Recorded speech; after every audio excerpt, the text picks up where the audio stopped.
लिए कहाँ से थे आपने? मेरे भाई की दुकान है, वहाँ से उठाए थे।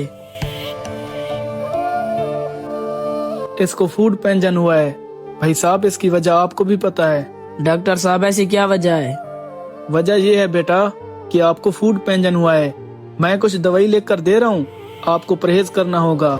घर की चीजें कुछ नहीं खानी होगी। ये क्या कह रहे हो डॉक्टर साहब? दूसरे डॉक्टर कहते हैं कि बाहर की चीजें ना खाया करो, और आप कहते हैं घर की चीजें ना खाया करो। इसका क्या मतलब है? सही कहते हैं बाकी डॉक्टर भी कि बाहर की तली हुई चीजें नहीं खानी चाहिए। आपको इसलिए घर की चीजें ना खाने का कह रहा हूँ कि आपके भाई की दुकान पर जो भी सामान पड़ा है ना, उनमें से बहुत सारा सामान एक्सपायरी है।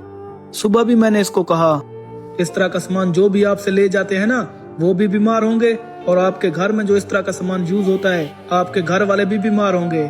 लेकिन इसने बोला कि हम घर में भी यूज करते हैं। हाँ भाई साहब, आप भी यूज करो ना। सब ले जाते हैं, इन्हें हम घर में भी यूज करते हैं। एक्सपायरी के बाद किसी भी फूड को खाना जहर पैदा करता है, और आपके भाई की गलती की सजा आपको मिली है।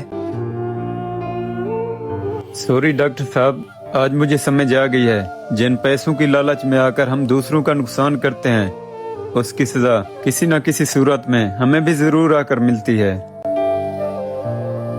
शुक्र है आपको अपनी गलती की समझ आ गई है, वो भी इसलिए कि जब आपका भाई बीमार हुआ है। मैंने तो आपको पहले भी कहा था, जब इंसान के खुद के ऊपर आती है ना, तब उसे समझ आती है। ठीक है, मैं कुछ दवाई लेकर दे रहा हूँ, लेकिन आइंदा से ना इस चीज का ख्याल रखना, ऐसा कोई भी काम मत करना जो दूसरों को नुकसान पहुँचाए। सही कहा डॉक्टर साहब आपने।